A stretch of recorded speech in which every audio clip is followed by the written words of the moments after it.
Now, I would like to invite him.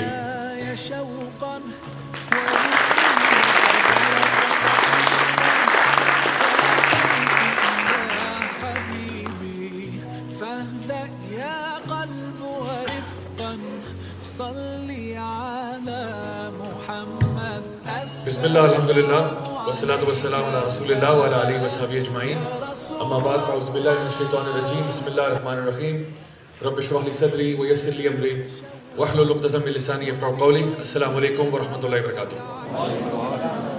الحمدللہ آج بہت خوشی محسوس ہو رہی ہے کہ آپ لوگوں سے بات کرنے کا موقع ملا ہے، اور ڈسپائٹ دی سرکمسٹانسز کہ ہماری ٹاک ایکچولی یو میں ہونی تھی، پھر ہم یہاں پہ آ گئے، یہاں پہ ہماری ٹاک جو ہے یونیورسٹی آف فساد کے ساتھ مرج ہوئی، بجلی چلی گئی، کوئی مسئلہ نہیں انشاءاللہ۔ سب چیزیں میں سمجھتا ہوں ہر چیز جو ہوتی ہے نا وہ اللہ تعالیٰ کی مرضی کے مطابق ہی ہوتی ہے، اور ہر اللہ تعالیٰ کی مرضی کے اندر خیر ہی ہوتی ہے۔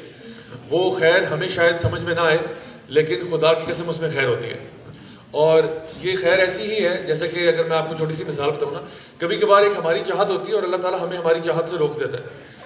ہماری چاہت تو یہ کہ جس ہال میں لوگ آئیں اور یہ ہو جائے اور لائٹیں بھی ہوں اور ساؤنڈ ہو، اور یہ ابھی بھی ہمارا اسپیکر سسٹم پتہ نہیں کہاں سے آئے اور الحمدللہ چل رہا ہے، اللہ کا بہت شکر ہے۔ کبھی کبھار کیا ہوتا ہے، ہماری چاہت ہوتی ہے کہ ہماری کہیں پہ جاب ہو جائے، کبھی ہماری چاہت ہوتی ہے کہ ہماری کہیں پہ ہمارا داخلہ کہیں پہ ہو جائے، ہماری ایڈمیشن کہیں پہ ہو جائے، اور کہیں پہ ہماری خاص طور پہ چاہت ہوتی ہے کہ ہمارا رشتہ ادھر ہی ہو جائے جہاں ہم چاہتے ہیں۔ تو یہ ساری ہماری چاہتیں ہوتی ہیں، لیکن سم ٹائمز ایسا ہوتا ہے کہ اللہ تعالیٰ آپ کو آپ کی چاہت سے روک دیتا ہے۔ جیسے ایک چھوٹا بچہ ہے نا، وہ ہیٹر کی طرف ہاتھ آگے بڑھاتا ہے تو اس کی ماں اس کو روکتی ہے کہ ایسے نہیں کرو۔ چھوٹا سا بچہ ہے 2 سال کا ہے، دوبارہ سے ہیٹر کی طرف آگے لے کے جاتا ہے ہاتھ، پھر اس کی ماں اس کو روکتی ہے، اور پھر تیسری دفعہ جب بالکل ہیٹر کو ٹچ کرنے والا ہوتا ہے تو ماں اس کی ہاتھ پہ زور سے تھپڑ مارتی ہے کہ نہیں کرو، میں نے کتنی دفعہ تمہیں منع کیا، ڈانٹتی ہے اس کو۔ اب بچہ 2 سال کا ہے، وہ رو پڑتا ہے کہ دیکھو مجھے ماں نے ہاتھ پہ مارا ہے اور مجھے ڈانٹا بھی ہے۔ تو جب اس کی بڑی بہن سے کہتی ہے کہ کوئی بات نہیں کچھ نہیں ہوتا، خیر ہے، تو کہتے ہیں نہیں ماما گندی ہے، اور وہ روئے چلے جا رہا ہے۔ اس کو لگتا ہے میری ماں سے زیادہ ظالم عورت شاید اس کائنات میں کبھی پیدا ہی نہیں ہوئی۔ لیکن آپ مجھے بتائیں، جو ماں نے اس کے ہاتھ پہ تھپڑ مارا ہے، یہ ماں کی محبت ہے یا ماں کی نفرت ہے؟ محبت ہے نا ماں کی۔ اگر ماں کی نفرت ہوتی تو کیا ہوتا؟ اگر ماں کی نفرت ہوتی تو ماں کہتی ہاتھ کیا بیٹا، پورا سر اندر گھسیٹ جا، دفع ہو جائے یہاں سے، میں نے وہ دن ہی کیوں دیکھا جب تو پیدا ہوا تھا۔ تو یہ تو ماں کی پھر نفرت ہوتی ہے، لیکن ماں کی محبت ہے نے اس کو روک دیا۔ سو کبھی کبھار پتہ کیا ہوتا ہے، یعنی ہم یہ بات کا اندازہ لگانا بھول جاتے ہیں کہ بچے کی عقل جو ہے نا وہ بہت چھوٹی ہے اور ماں کی عقل بہت بڑی ہے۔ بچے کو جو ہے نا تصویر میں صرف ایک پکسل نظر آ رہا ہے، ماں کو پوری پکچر نظر آ رہی ہے۔ بالکل اسی طرح سے ہمیں بھی نا دنیا میں بس ایک چھوٹا سا پکسل نظر آ رہا ہے اور اللہ تعالیٰ کو پوری پکچر نظر آ رہی ہوتی ہے۔ کبھی کبھار آپ جس چیز کو چاہ رہے ہوتے ہیں نا وہ آپ کے لیے اچھی ہوتی نہیں ہے، جس طرح بچے کے لیے ہیٹر اچھا نہیں تھا، اور شاید اس بچے کو اگر آپ سمجھانے کی کوشش کریں کہ بھئی یہ ہیٹر تمہارے لیے اچھا نہیں ہے، اس کو نہیں سمجھ میں آئے گا کیوں اچھا نہیں ہے، کیونکہ بیچارے کا ابھی علم نہیں ہے نا اس سطح پر، اس لیول پہ نہیں ہے اس کا علم، جتنا مرضی اس کو آپ سمجھائیں بھی سمجھ میں نہیں آئے گی۔ تو کبھی کبھار ہم بھی کسی چیز کی طرف ہاتھ بڑھاتے ہیں اور اللہ تعالیٰ ہمیں اس چیز سے روک دیتا ہے، لیکن خیر اسی میں ہوتی ہے جو اللہ کا فیصلہ ہوتا ہے۔ اور صحابہ جو ہیں رضی اللہ عنہم اجمعین، وہ کہا کرتے تھے کہ جب ہم اللہ تعالیٰ سے دعا کرتے ہیں ہماری دعا قبول ہوتی ہے، ہمیں بڑی خوشی ہوتی ہے، اور جب ہماری دعا قبول نہیں ہوتی تو ہمیں اس سے بھی زیادہ خوشی ہوتی ہے کہ پہلے جو ہم چاہتے تھے وہ ہماری مرضی تھی، اور اب جو ہوگا وہ اللہ کی مرضی سے ہوگا، اور یقیناً اللہ کی مرضی ہماری مرضی سے بہتر ہے۔ تو یہ زندگی کا ایک فلسفہ ہے، اور ایز اے مسلم الحمدللہ ہماری لائف تو بہت سیٹ ہوتی ہے۔ کبھی یعنی ہمارے جس طرح وزیر اعظم تو کہتے ہیں نا آپ نے سب سے پہلے گھبرانا نہیں، تو مسلمان گھبراتا ہی نہیں،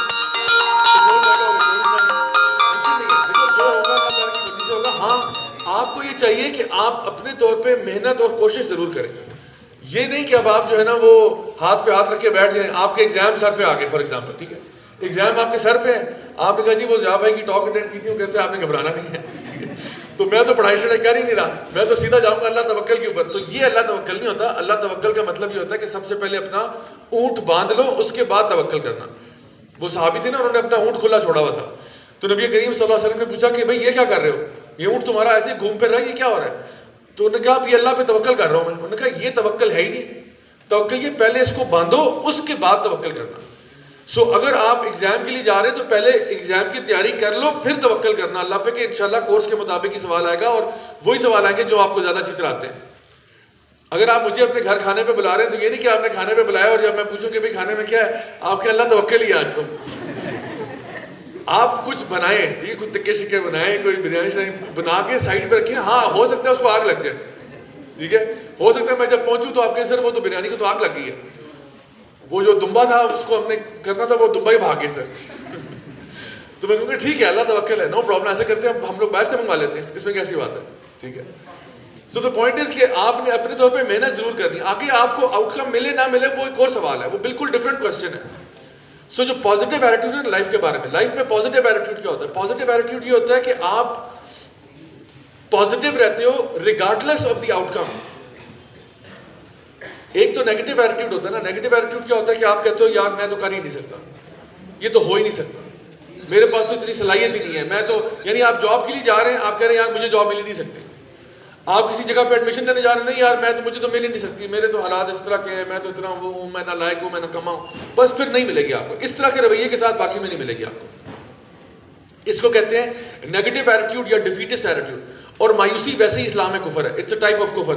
یعنی انسان بالکل مایوس ہو کے بیٹھ جائے, نہیں جی میں تو کر ہی نہیں سکتا, ہو ہی نہیں سکتا, سوال ہی پیدا نہیں ہوتا, بس پھر تو نہیں ہوگا واقعی میں. بزنس میں آپ کہیں پہ کچھ کرنا چاہ رہے ہیں, نہیں یار میں تو بزنس کر ہی نہیں سکتا, یار یہ زمانہ دیکھو ایسا ہی ہے, یہ ڈیفیٹسٹ ایٹیٹیوڈ ہے. دوسرا ہے پازیٹیو ایٹیٹیوڈ. پازیٹیو ایٹیٹیوڈ یہ ہوتا ہے کہ ہاں میں کیوں نہیں کر سکتا, میں کوشش تو کروں گا نا, کوشش کروں گا. اور پازیٹیو ایٹیٹیوڈ کا مطلب یہ نہیں ہے کہ جو میں چاہوں گا وہ ہوگا اور وہ ہو کر رہے گا, یہ مطلب نہیں ہے پازیٹیو ایٹیٹیوڈ کا. پازیٹیو ایٹیٹیوڈ کا مطلب یہ ہے کہ آپ کہتے ہو کہ میں پوری کوشش کروں گا, محنت کروں گا, اگر میری مرضی کے مطابق ہو گیا الحمدللہ, اور اگر میری مرضی کے مطابق رزلٹ نہیں بھی آتا کوئی بات نہیں, میں کوشش جاری رکھوں گا اور اللہ تعالیٰ پہ توکل کروں گا کہ یقیناً اللہ, شاید میرا اس وقت ٹائم نہیں ہوگا, شاید میرا آج نہیں تو کل چیز مل جائے گی, پرسوں مل جائے گی, لیکن ملے گی تبھی جب آپ اس کے لیے ریڈی ہو گے. سو ہم نے ہمیشہ لائف میں جو مسلمان ہوتا ہے نا وہ ہمیشہ پازیٹیو ایٹیٹیوڈ کے ساتھ لائف گزارتا ہے, اور چونکہ اس کا ایٹیٹیوڈ اتنا پازیٹیو ہوتا ہے اس لیے وہ ایک سکون کی حالت میں ہوتا ہے اور وہ خوش رہتا ہے.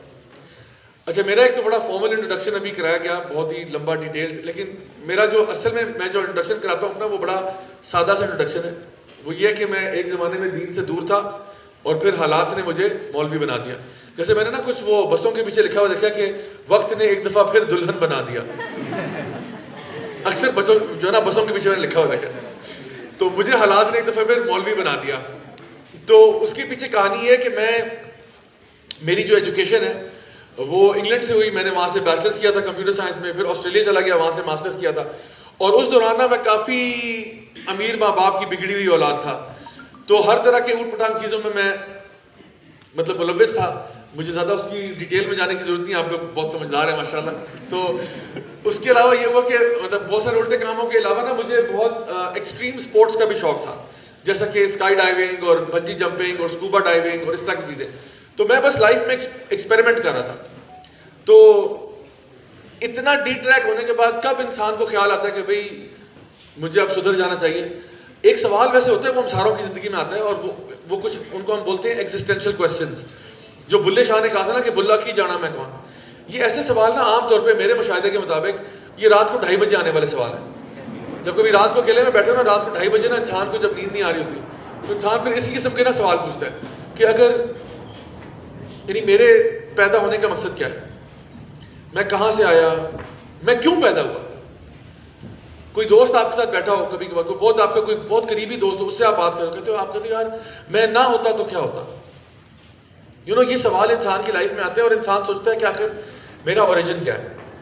اور میں بتاؤں ہر انسان کی زندگی میں نا یہ بے چینی اور بے قراری رہتی ہے. میں نے ہر مسلمان نہیں کہا, میں نے ہر انسان کا ہے, ہر انسان کی زندگی میں یہ سوال رہتا ہے. اس کی میں ایک مثال دیتا ہوں. آپ ابھی اس ہال میں بیٹھے ہیں نا, آپ سوچیں کہ ایک دم سے آپ کی آنکھ بند ہوتی ہے اور آنکھ کھلتی ہے تو آپ ایک ٹرین میں بیٹھے ہوئے, اور وہ ٹرین جو ہے وہ 100 کلومیٹر فی گھنٹہ کی رفتار سے سفر کر رہی ہے. آپ اس کے باہر دیکھ رہے ہیں, آپ کو سینری پہچانی نہیں جا رہی, آپ کو لگ رہا ہے یہ تو پشاور بھی نہیں ہے, یہ اسلام آباد بھی نہیں ہے, یہ پاکستان لگ ہی نہیں رہا, یہ کوئی اور ملک لگ رہا ہے. ٹھیک ہے, اور آپ کے ارد گرد کچھ لوگ بیٹھے ہوئے ہیں, کوئی بندہ اخبار پڑھ رہا ہے, کوئی موبائل فون کے اوپر ہے. آپ کو نہیں پتا آپ یہاں پہنچے کیسے. ابھی تو 2 سیکنڈ پہلے آنکھ لگی تھی تو آپ ہال میں بیٹھے ہوئے تھے, لیکچر سن رہے تھے. ابھی آنکھ کھلی تو آپ یہ ٹرین میں کیسے آ گئے, کوئی پتہ نہیں. آپ کو کسی نے ڈرگ دے دیا ہے, کسی نے آپ کو بے ہوش کر دیا, کسی کو آپ کو ہوا کر کے لے گیا, کوئی پتہ نہیں چلا ہوا کیا. سو آپ اٹھ کے وہاں ڈائریکٹلی پہنچ گئے. اب آپ سوچ رہے ہیں کہ بھائی میں یہاں کیسے آیا ہوں, میں یہاں کیسے آیا ہوں, یہ ٹرین کدھر جا رہی ہے, یہ ڈیسٹینیشن کیا ہے. میں مطلب ایک دم سے ایک بے چینی آپ کے اندر پیدا ہو گئی. کہ یہ کیا ہو رہا ہے. لیکن سائڈ پہ کچھ لوگ ایک دو بیٹھے ہوئے, کوئی آرام سے اخبار پڑھ رہا ہے, کوئی بندہ جو نا موبائل فون پہ. اتنی دیر میں ویٹر آپ کے پاس آتا ہے اور ویٹر آپ سے کہتا ہے کہ سر یا میم آپ کے لیے یہ میں چاکلیٹ آئس کریم لے کے آؤں, یہ آپ کھائیے. تو لیٹ سپوز کہ چاکلیٹ آئس کریم آپ کی بڑی فیوریٹ ہے, آپ نے کہا بہت شکریہ, اور آپ آئس کریم کھانا شروع کرتے ہیں. آئس کریم بڑے مزے کی ہے, آپ اس کو انجوائے بھی کر رہے ہیں. لیکن جیسے ہی آئس کریم ختم ہوتی ہے تو آپ کو پھر سوال دماغ میں کیا پیدا ہوا ہے کہ یہ میں یہاں کیسے آیا, میں کہاں جا رہا ہوں, مجھے کون لے کر آیا, میں کس کے پاس جا رہا ہوں. یہ سارے سوال آپ کے دماغ میں پیدا ہوتے ہیں. اتنی دیر میں دوبارہ ویٹر آتا ہے, وہ کہتا ہے سر یہ میں نے آپ کے لیے نا, آپ ہمارے پتہ نہیں کون سے کسٹمر ہیں, میں آپ کے لیے نا نیا آئی فون گفٹ کر رہا ہوں آپ کو, برانڈ نیو آئی فون 13 پرو جو ہے وہ آپ کے لیے گفٹ ہے. تو آپ نے کہا او اچھا میرے لیے گفٹ ہے, چلے بہت بہت شکریہ بہت شکریہ. آپ اس کو آن کرتے ہیں, اس کو اس کے ساتھ اسکرولنگ کر رہے ہیں, دیکھ رہے ہیں. لیکن تھوڑی دیر کے بعد آپ کہتے ہو ایک سیکنڈ رکو, میں یہ کیا کر رہا ہوں, میں یہ کیا کر رہا ہوں. اصل میں وہ سوال تو ابھی تک ادھر ہی ہے کہ میں یہاں پہ کیسے آیا ہوں, میں کہاں جا رہا ہوں, مجھے کون لے کر آیا یہاں پہ, میری ڈیسٹینیشن کیا ہے, ابھی تک نہیں پتا. بالکل. اور آپ کو یہ, اور آپ کے اندر یہ بے چینی رہے کہ نو میٹر جتنی مرضی چیزیں ویٹر آپ کو لا کے آفر کر دے, ویٹر آپ کو لا کے کچھ بھی دے دے جو آپ کی فیوریٹ چیز ہے, پھر بھی سوال وہیں پہ رہے گا کہ آپ اصل میں جا کر رہے ہیں, آپ یہاں آئے کیسے. مائی ڈیئر اسٹوڈنٹس, بالکل اسی طرح ہمارا معاملہ دنیا میں بھی ہے. ہم لوگ دنیا میں آ کے کسی سے پوچھ کے آئے تھے, آپ نے اپنے ماں باپ چوز کیے تھے, کوئی کہا تھا اللہ تعالیٰ کو کہ اللہ مجھے وہ والی امی دے دیں اور ایسا کریں, وہ نہیں, وہ جو پچھلے شیلف پہ پڑے نا بڑی بڑی مونچھوں والے, وہ چاہیے, وہ ابو اچھے لگ رہے ہیں. آپ نے اپنی امی ابو بھی چوز نہیں کیے, آپ نے اپنے بہن بھائی چوز کیے تھے, آپ نے اپنا چہرہ مبارک چوز کیا تھا, اپنا قد چوز کیا تھا.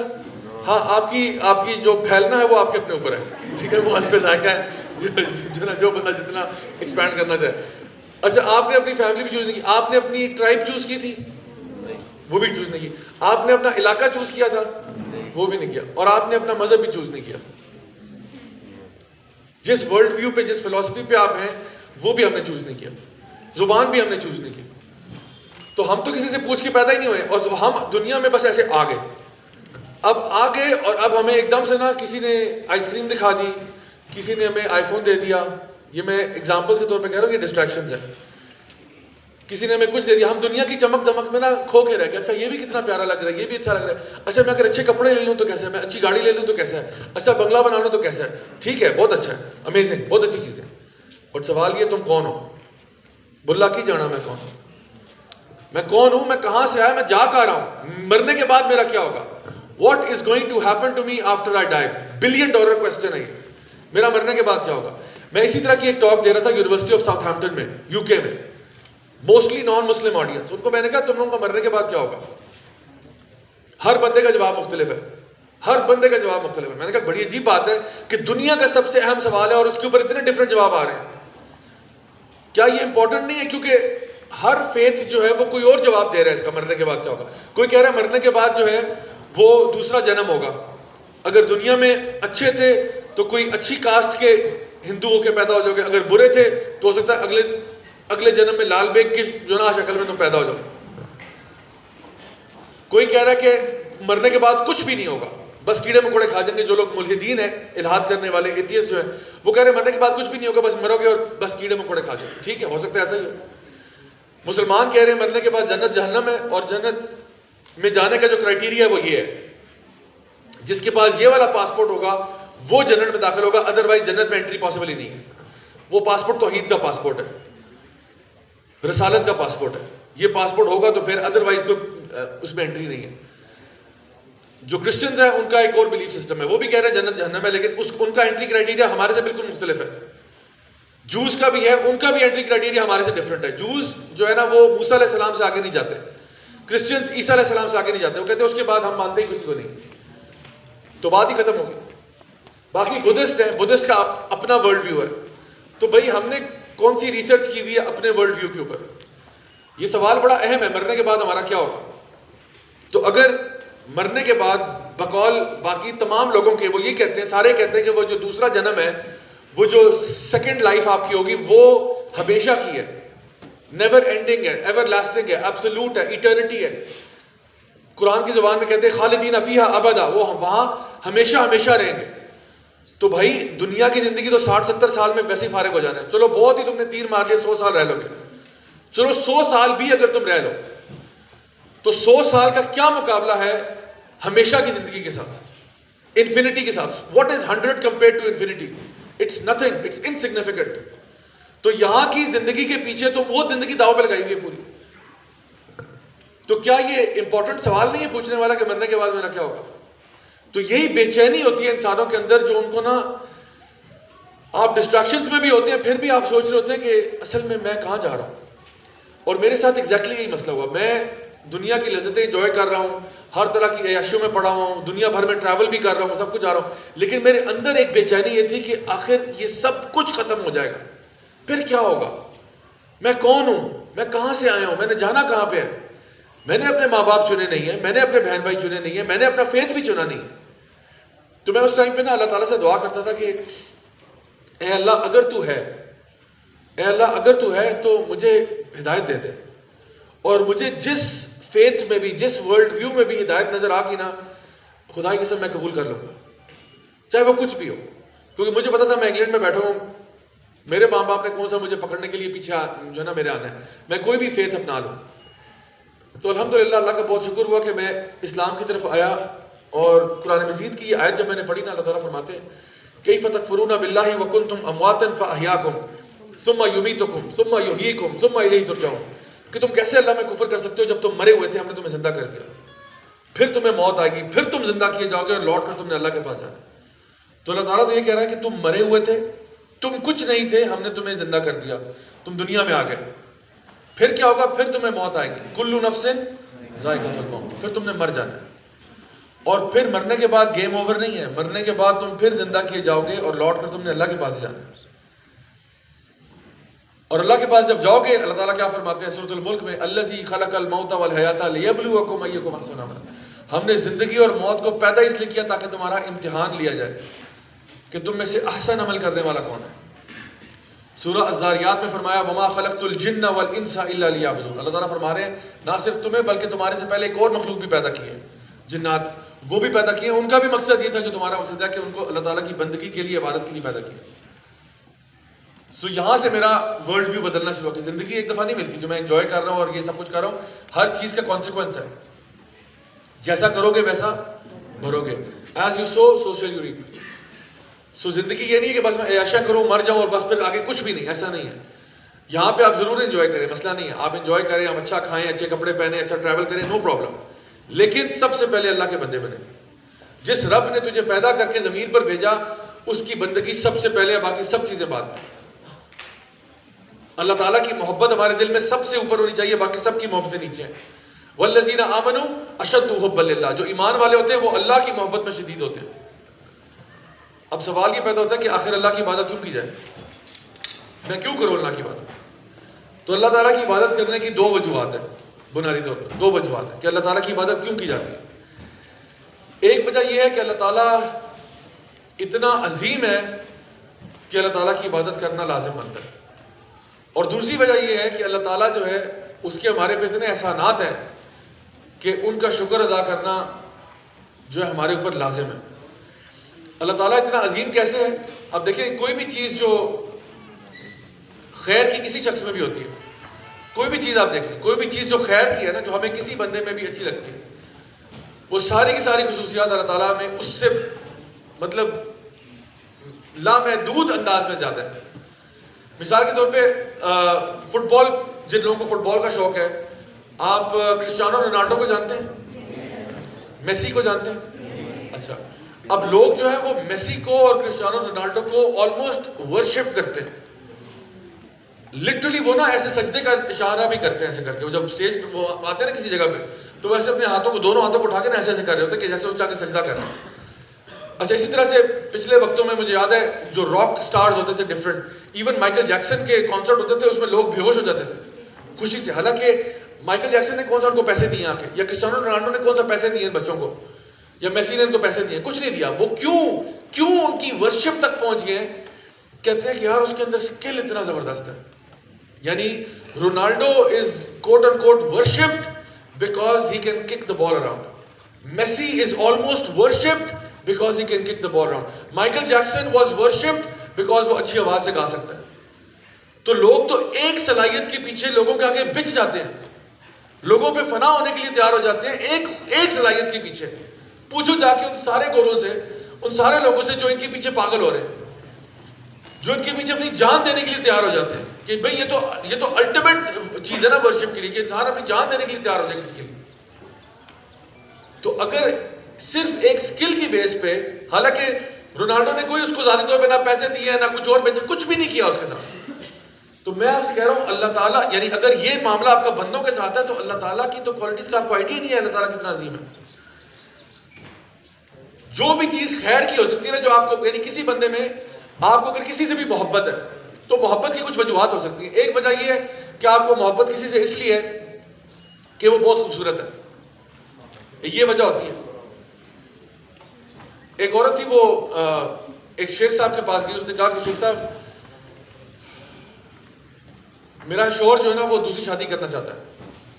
تو وہ جو ہے نا باپردہ عورت تھی، اس نے کہا کہ شیخ صاحب میں چاہتی ہوں آپ مجھے فتویٰ دے دیں کہ میرا شوہر دوسری شادی نہیں کر سکتا، آپ مجھے فتویٰ دیں. انہوں نے کہا بہن یہ فتویٰ میں نہیں دے سکتا، اللہ تعالیٰ نے جب قرآن میں اس کو حکم دیا ہے میں کیسے اس کی جو ہے نا اپوزٹ فتویٰ دے دوں. ہاں میں اس کو سمجھا ضرور سکتا ہوں لیکن فتویٰ میں نہیں دے سکتا کہ میں، کیونکہ جو اس کے اوپر حرام ہے میں یہ نہیں کہہ سکتا. کہتے شیخ صاحب میں آپ سے کہہ رہی ہوں آپ فتویٰ دے دیں. کہتے میں نہیں دے سکتا. بہن کیسی باتیں کر رہی ہیں آپ؟ کہتے شیخ صاحب میں یعنی پردہ کرنے والی خاتون ہوں، میں آپ کو اپنا چہرہ دکھا نہیں سکتی، لیکن اگر آپ میرا چہرہ دیکھ لیتے اور آپ دیکھتے کہ میں کتنی خوبصورت ہوں، آپ کہتے ہیں کہ جس کی یہ بیوی ہے اس کے لیے حرام ہے کہ وہ دوسری شادی کرے. تو شیخ صاحب نے کہا کہ بہن جتنی بھی آپ حسین ہوگی لیکن بہرحال فتویٰ میں پھر بھی نہیں دے سکتا، کیونکہ جب اللہ کا ایک حکم ہے تو ٹھیک ہے، اگر وہ کرنا چاہتا ہے اس کے پاس آپشن ہے. تو وہ عورت ناراض ہو کے چلے گی وہاں سے. شیخ صاحب کہتے ہیں اس عورت نے مجھے توحید سکھا دی. ان کے طالب علم نے پوچھا شیخ صاحب کیسے؟ کہتے ہیں اس لیے کیونکہ اس عورت کو نا اللہ تعالیٰ نے جتنا بھی پوری کائنات کا حسن ہے اس میں سے ایک ذرہ دیا ہوا ہے، یعنی اس کا 0.00001% اس کو حسن ملا ہوا ہے. پوری کائنات میں جتنا اللہ تعالیٰ نے حسن کریٹ کیا اس میں سے اس کو ایک پرسنٹیج ملی ہے. اس 0.00001% کے اوپر یہ فخر محسوس کرتی ہے کہ میرے ساتھ کسی کو شریک نہیں کیا جا سکتا. تو کہتے ہیں اللہ جو تمام خوبصورتی کا مالک ہے اس کے ساتھ کیسے کسی کو شریک کرے گا؟ ان اللہ جمیل ویحب الجمال. اللہ تعالیٰ خوبصورت ہے، خوبصورتی کو پسند کرنے والا ہے، خوبصورتی کا پیدا کرنے والا ہے. تو وہ اللہ کتنا ڈیزرونگ ہے کہ اس کے ساتھ کسی کو شریک نہ کیا جائے. تو اگر آپ کو کوئی اس لیے پسند ہے کہ وہ خوبصورت ہے، اللہ تعالیٰ سب سے زیادہ خوبصورت ہے، تو پھر تو اللہ کے پیچھے فدا ہو کے مر مٹ جانا چاہیے انسان کو. اگر خوبصورتی آپ کا کرائٹیریا ہے تو اللہ سے تو خوبصورت کوئی بھی نہیں ہے. اور جنت میں جب لوگ داخل ہوں گے اور اللہ تعالیٰ کو دیکھیں گے، ان کے لیے اس سے زیادہ خوشی کی اور کوئی نعمت نہیں ہوگی جنت میں کہ انہوں نے اپنے پیارے رب کو دیکھ لیا. اگر آپ کو کسی سے محبت اس لیے کہ اس کا اخلاق بہت اچھا ہے، اس کا کردار بہت اچھا ہے، وہ بہت رحم دل ہے، تو اللہ سے زیادہ رحم دل تو نہیں ہے نا. اللہ تو رحمان بھی ہے، رحیم بھی ہے، غفور بھی ہے، غفار بھی ہے، الودود بھی ہے. تو اگر آپ کو کوئی اس لیے پسند ہے کہ اس کا کردار بہت اچھا ہے، اللہ تعالیٰ کا تو کوئی اندازہ ہی نہیں لگایا جا سکتا. دوسری وجہ یہ ہوگی اگر آپ کو کوئی پسند اس لیے کہ اس کے پاس مال بہت زیادہ ہے، آج کل وہ گولڈ ڈگرز والا بھی چل رہا تھا، تو اگر کسی کو محبت اس لیے ہو رہی ہے کہ اس کے پاس مال بہت زیادہ ہے، تو اللہ تعالیٰ تو ذوالجلال والاکرام ہے. زمین و آسمان کے سارے خزانے اللہ تعالیٰ کے، سبح للہ ما فی السماوات و ما فی الارض. زمین و آسمان میں ہر شے اللہ تعالیٰ کی تسبیح بیان کر رہی ہے. تو اگر مال کی بات ہے، مال بھی اللہ کے پاس زیادہ ہے. اگر آپ یہ کہتے ہو کہ نہیں کسی کی فالوئنگ بہت زیادہ ہے، کسی کے فینس بہت زیادہ ہیں، ہم اس لیے اس کو سپورٹ کرتے ہیں، اس سے محبت کرتے ہیں، اس کی فین فالوئنگ بڑی ہے، سیلیبریٹی ہے بڑا. اللہ تعالیٰ کی فین فالوئنگ کا آئیڈیا ہے آپ کو؟ نبی کریم صلی اللہ علیہ وسلم کی حدیث آپ نے فرمایا جنت میں ایک ہاتھ برابر بھی جگہ نہیں رہے گی جہاں پہ کوئی فرشتہ اللہ تعالیٰ کے آگے سجدہ نہ کر رہا ہو. ایک دفعہ نا آپ صلی اللہ علیہ وسلم کو جنت کے نا ایسے کریک ہونے کی آواز آئی، جیسے کبھی آپ لکڑی کے فلور پہ چلے نا تو وہ کبھی کبھار ایسے لکڑی کے ایسے جو نا مطلب کریک ہونے کی آواز آتی ہے. تو آپ نے فرمایا جنت میں سے یہ آواز آ رہی ہے. تو صحابہ نے فرمایا کیوں یا رسول اللہ؟ آپ نے فرمایا کہ اس وقت وہاں پہ اتنے فرشتے ہیں کہ پوری جنت بھر چکی ہے اور ایک ہاتھ برابر جگہ بھی نہیں رہ گی سوائے کہ وہاں پہ ایک فرشتہ ہے جو کہ اللہ تعالیٰ کے آگے سجدہ کر رہا ہے. یہ تو صرف میں نے اب آپ کو ملائکہ میں بتایا، بھی تو میں نے یہ نہیں بتایا کہ آسمانوں میں، زمینوں میں، پلانٹ، سٹارز، گیلیکسیز میں وہ جو ساری چیزیں زمین و آسمان میں اللہ تعالیٰ کی تسبیح بیان کر رہے ہیں. تو یہ چوتھا ریزن ہو گیا. اور اگر آپ ایک اور فلسفہ محبت کا یہ ہے کہ کبھی کبھار ہمیں نا اس سے پیار ہوتا ہے جس کو ہم سے پیار ہو جاتا ہے. یہ بھی ہوتا ہے. مثال کے طور پہ کوئی آپ سے کہتا ہے کہ یار وہ اس کے بارے میں کیا خیال ہے، آپ کہتے ہیں بس ایسے ہی ہے، پھر وہ بتاتا ہے نہیں وہ تمہارے میں انٹرسٹڈ ہے. اچھا میرے میں انٹرسٹڈ ہے، پھر ہم بھی انٹرسٹڈ ہو جاتے ہیں. تو کبھی کبھار نا ہمیں پہلے ان کے ساتھ اتنا معاملہ نہیں تھا، لیکن جب ہمیں پتہ چلتا ہے کہ جی وہ ہم سے پیار کرتے ہیں یا ہم سے محبت کرتے ہیں یا ہمارے بارے میں انٹرسٹڈ ہیں، تو ہم بھی تھوڑے سے انٹرسٹڈ ہو ہی جاتے ہیں. تو اللہ تعالیٰ سے زیادہ تو کوئی پیار نہیں کرتا آپ کو. اللہ تعالیٰ تو آپ کو آپ کی ماں سے بھی زیادہ چاہتا ہے. اور حالانکہ ذرا سوچیے تو صحیح کہ اللہ تعالیٰ کو کیا غرض ہے آپ سے. یعنی دنیا میں جتنی بھی محبت ہے نا، اس کے پیچھے کوئی نہ کوئی کنڈیشنز ہوتی ہیں ضرور. دنیا میں کوئی محبت، یہ میری بات غور سے سن لیں، دنیا میں کوئی محبت بھی بغیر ٹرمز اینڈ کنڈیشنز کے نہیں ہوتی. انکنڈیشنل لو دنیا میں نہیں پایا جاتا کہ جی میں تمہیں چاہوں گا، جو مرضی ہو جائے میں تمہیں چاہوں گا. یہ ہوتا ہی نہیں ہے. یہ صرف ڈائلاگ اچھے ہیں لیکن یہ ہوتا نہیں ہے. کیونکہ میاں بیوی ہے نا، میاں بیوی کے بیچ میں بھی terms and conditions apply. Husband کہتا ہے بیگم میں تم سے بہت پیار کرتا ہوں لیکن terms and conditions apply. Terms and conditions یہ اگر تم نے میرے پہ چیٹ کیا نا تو میں ہی تمہیں سب سے پہلے دھکا مار کے گھر سے باہر نکالوں. بیوی بھی کہتی ہے کہ آپ سے میں بہت محبت کرتی ہوں، ساتھ جئیں گے ساتھ مریں گے، لیکن ٹرمز اینڈ کنڈیشنز اپلائی. آپ نے اگر میرے ساتھ یہ سلوک کیا یا یہ سلوک کیا یا میرے والدین کے بارے میں بات کی تو سر جی میں نے بھی یہاں سے چھٹی کر کے چلے جانا. ماں باپ بھی کہتے ہیں بیٹا تم ہمارے لاڈلے ہو لیکن ٹرمز اینڈ کنڈیشنز اپلائی. اگر تم نے ہماری نافرمانی کی ٹڈا مار کے گھر سے باہر نکال دیں، دفعہ ہو جا اور واپس نہ آنا. اور بچے بھی کبھی کبھار ماں باپ کے ساتھ کہتے ہیں امی ابو آپ سے پیار بڑھا لیکن ٹرمز اینڈ کنڈیشنز اپلائی. ٹھیک ہے نا. اگر آپ نے ہمارے ساتھ اچھا میں بتاؤں اللہ معاف کرے، کبھی کبھار ہوتی ہیں ایسی سچویشنز ہوتی ہیں بچے یعنی ایک تو کبھی کبھار والدین کے ساتھ بدتمیزی کر جاتے ہیں، وہ تو کبھی بھی اچھی بات نہیں ہوتی، لیکن کبھی کبھار نا بچوں کو واقعی میں گھر سے نکلنا ان کے لیے لازم ہو جاتا ہے. یہ اوقات ریئر ہوتے ہیں لیکن ہو جاتا ہے.